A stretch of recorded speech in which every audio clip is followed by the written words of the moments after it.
Hello, you all. Welcome to Disrupt the Drift. I am Baron Baptiste. And please subscribe to the channel, leave comments, leave 5-star reviews at Disrupt the Drift on YouTube and on all the audio podcasts. Today, we're going to talk about, do things happen to you or do things happen for you? And we want to dive into that and look at, what is that? Like, how could it be that things happen for you? And what's the source of that? And what's the things happening to you? You at the effect of things, at the effect of life, like a leaf in the wind. And what is in your realm of control and what is not? David, what's your take on this? Things happening for you, distinct from things happening to you. I think the biggest challenge in understanding how that works is to depersonalize, because everything that happens to us, we take it personally. Everything doesn't matter. Yeah. Right? Yeah. You stump your toe. Oh, that damn chair, get out of the way. You personalize it. But the other side of it is that we have the opportunity every time something happens to put things, I mean, everything in perspective, everything. And it could be a little tiny thing that happens that gives us a gargantuan perspective on ourselves, more than anything else, on ourselves. So I want to read to you a quote from a famous person. You'll never believe who this is. I'll read the quote first. Okay. I believe that everything happens for a reason. People change so that you can learn to let go. Things go wrong so that you can appreciate them when they're right. You believe lies so you can eventually learn to trust no one but yourself. And sometimes good things fall apart so better things can happen and fall together. Who said that? Marilyn Monroe. And it's deep. She it's got true. some wisdom in her, Yes. in her chaotic life. Wisdom comes out of chaos. It if does. You're open to that. And it speaks to, I like that, things fall toward you. However the language was, I'm paraphrasing, things seemingly fall apart, but in the bigger picture, and I think it's a state of mind. I like what you say, that we take things personally. Things happen, and it's right there that we make it about ourselves. Someone says something that's nasty or does something, strangers do something, and it can really rattle us, stir us up. But really, we don't know these people. And even if you do know these people that are doing things that rattle you, it's not about you. But it's really interesting to look at, why do we make it about us? And I'll point to, it's an outlook, the outlook we have for life. There's that saying, don't sweat the small stuff. It's all small stuff. What is it to not sweat the small stuff? And I think as we get more skillful and masterful in letting the small stuff roll off us, just kind of move, it rolls off us, it goes through us, but we don't hold on to it. We don't feed it. We don't give it charge and energy and power and give away our power and freedom and peace of mind in the process.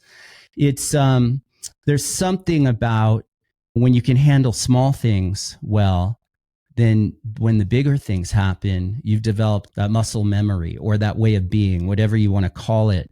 But it's where we're coming from and our outlook that sees, so many times in my life, there were things I really wanted to have happen. I remember I wanted to lease a studio. I was going to open a yoga studio in Hollywood. And I remember it didn't go through. The lease didn't go through for some reason. I remember being crushed by that. I was so disappointed. And then fast forward a couple of years later, within probably a year later, I had an offer to move to Philadelphia and be on the coaching staff of the Philadelphia Eagles. And I remember a couple years, so after this deal fell through, a couple years later, I was in Philadelphia standing on the sidelines with the Eagles players. And it dawned on me, I was like, wow, if I had signed that lease, it was a 5-year lease, I would have been bound to that. And at that time in life, that would have been a ball and chain to that one thing. But this bigger opportunity, and so it was really what I wanted to be doing, was presented to me. So it's like, often things happen, and though having an outlook that gives us, we see the glass half full. We see maybe right now, I don't see what's on the other side of this, but this too shall pass. And it just opens up something greater. And if it's just something nasty or mean or cruel that someone's doing to you, this too shall pass, and you let it go and you don't make it about yourself.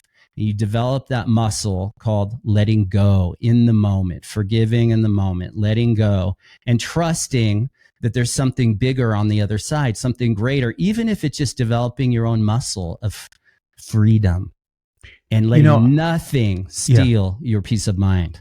I think that we have a tendency as human beings to take things for granted. In other words, there's expectations that we have about the continuity of things.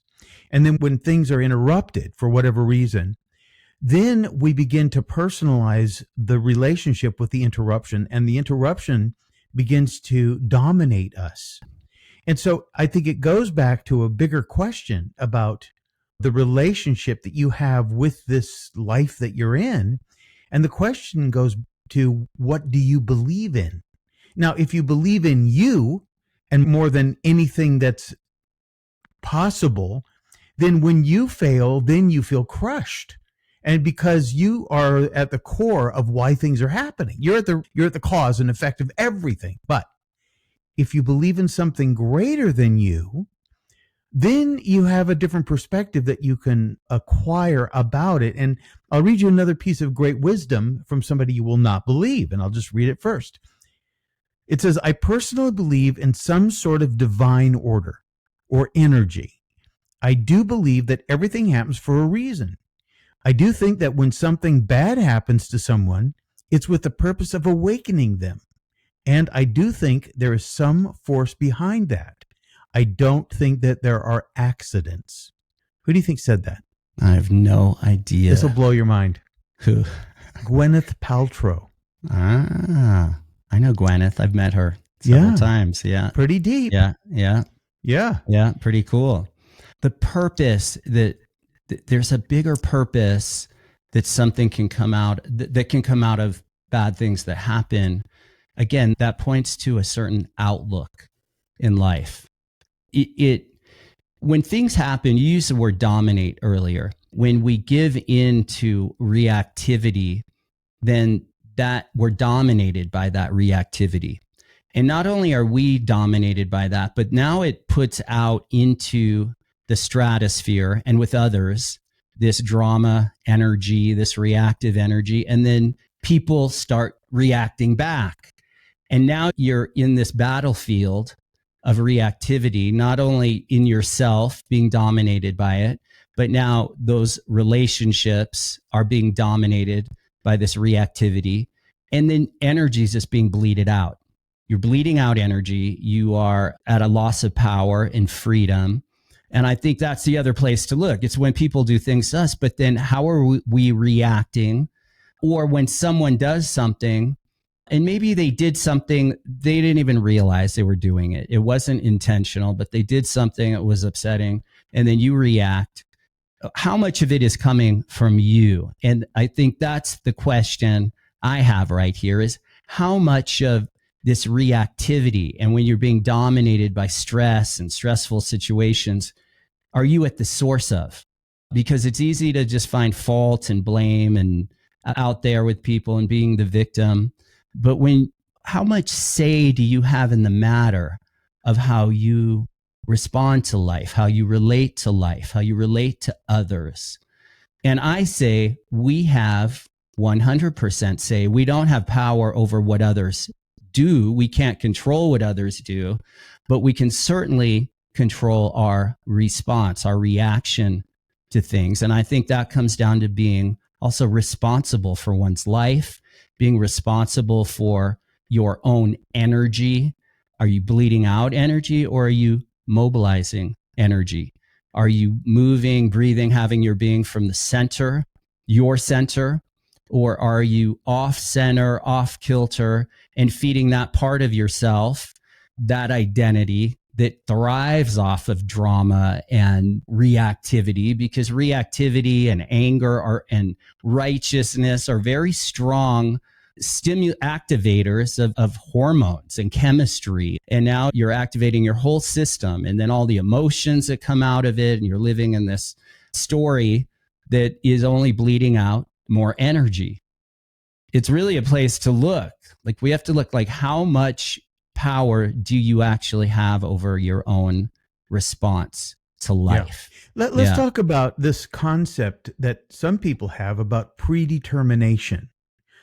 And we have to consider the possibility that some of the things that happen to us that are what we would consider to be not positive or negative are things that were going to happen anyway, right? In other words, but we weren't present to deal with it in a now perspective. We're lost somewhere in our thoughts, in our head, reacting to something, thinking about something, having conversations with people that aren't there, all kinds of things that we are distracted by. So I'll read you another great quote, and I'll tell you who it is, even though I don't know this person.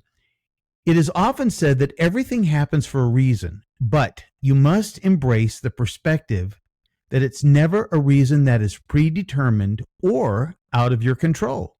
It is always your responsibility to choose the most empowering reasons for the occurrences of your life. That's a gentleman named Hal Elrod. I don't know who that is. He sounds like a sports figure. Yeah.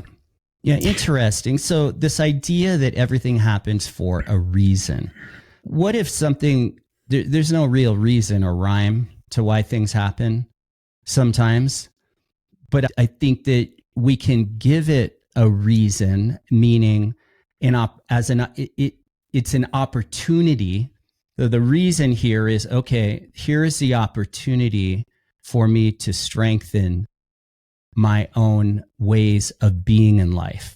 Here's the opportunity. The reason here is that this thing is happening to me is that the reason maybe is for me to develop greater wisdom, greater power in life, a real power, a raw power, a power that comes from the creator of the universe, from creating a deeper or causing a deeper connectedness to creator and your conscience and your inner knowing and intuition, and following that light. Maybe that's the reason, but maybe the reason that someone's doing something, there's no real rhyme or reason to it. They're just doing what they're doing. Maybe they're having a bad day. Maybe they're just having a terrible life in general, and they're just venting and vomiting, and it's coming your way. And maybe that's the reason is that it's happening, is because this person is just miserable over there, and they just generally vomit that energy, that frequency, that spiritual energy. It's misguided, but it doesn't have anything to do with you. But it's the reason for it is it's an opportunity to sharpen your skills, to hone your skills of non-reactivity, of how to let things go, again, to not sweat the small stuff. You know, or I always say, stuff. Yeah. I say to my family, my wife and my sons, I said, luck favors the prepared. In other words, there are a lot of people that walk around with a rabbit's foot, or they have these little talismans, these little omens, these little trinkets that they, whether it's a cross or you see people with crystals. There's all kinds of things that people endow with some capacity to somehow influence the outcome of their day or their entire life. And if we think about it, we tend to be superstitious, and the more emotional people are, the more superstition they have in their lives for whatever reason. And then, as you have correctly pointed out, first we form our habits, and then our habits form us. And there's programming right now in that sense that programming is constantly happening on a daily basis. And then what we're doing is we're using confirmation bias to reinforce it. Now, I want to read something here from Georges St. Pierre. He says, there's no luck in life. Everything happens for a reason. Every little thing that you do leads up to a bigger thing. And that's the story of my life, says Georges St. Pierre. Now, and that's really true. Every little thing that you do, and also the things that you fail to do, there's a balance created there. So if you don't change your tires when they're bald, you're going to have an accident. It's pretty predictable. There's things, if you don't turn off the eye when you're cooking and you walk away, the bacon's going to burn. There's things that are predictable. At the same time, there are things that are not predictable. And sometimes those are the best things that ever happened to you. Yeah. Yeah, really good. Two things come to mind. Your dad used to say to me, I used to work for your dad, but just letting the listeners know, I used to work for your dad. And he used to say, you've probably heard him say this, but he would say, it's better to learn how to swim in shallow water before the tide rises, before the tsunami comes your way. It's better to learn in shallow water. So if things are going pretty good in life, but even when things are going pretty good, things are still happening. But that's the opportunity to learn how to swim in and develop the skills when in shallow waters, but the skills of non-response, the skills of letting things roll off you. It doesn't mean you become a doormat, but you're letting things roll off you. You're, as the Zen say, if someone shoots an arrow, don't be there. And you learn to let things just move through you rather than taking things personally, rather than giving it all. Something happens and you give it all of your energy, all of your power. You sell out on your own freedom and peace of mind. And you learn, as things are going along pretty well for you, now's the opportunity to just practice letting things go. Because as we all know, if there's not a tsunami in your life now, there's likely one on the way. It's just the way of life. Things happen. We experience loss, pain, and learning how to turn those into things that are working for you in life rather than to you, and you're helpless and powerless and at a loss of peace. Yeah. Yeah. If you take things personally, then it becomes different than what it originally was, which was just an incident or an occurrence. You add something of your own ego. You add something of the expectations that you were walking around with all that day when it happened. In other words, you create something out of it. Now, but the attitude should be that you shouldn't let these things discourage you. And if you do, then that's a part of you too. There's a part of you that's already discouraged. There's a part of you that's already wallowing in something that you shouldn't be wallowing. You should be living in the moment and appreciating every opportunity for growth. And if you don't step back and realize that you are inhibiting those growth opportunity moments by not seeing it for what it really is, it's just an opportunity. Every single moment of our lives boils down to an opportunity for something. Who knows what it is? It depends upon whether or not you remove your ego from it. Lend some time to it. Think about it. Contemplate it. Anyway. Yeah, I know. I like that. When you're chillaxed in the moment. Yes. Right? Chillaxed. Yeah. It's what you gain is a clarity, alternative pathways, different directions you could take rather than reacting just to the one thing that's gone awry or the one thing going wrong. All of your attention, all of your focus, all of your energy is going into that. And you miss the bigger picture, and you miss all the different pathways that are available that you could take. I work with a lot of different entrepreneurs. I have a lot of great friends that are entrepreneurs, and they're really in the trenches with their businesses. And entrepreneurs always talk about how they're always dealing with something. There's just on the daily, you're always dealing with something. I know that one personally really well. But what I see is certain of these entrepreneurs are way more reactive and to situations, and you see them exhausted and depleted and more on survival mode.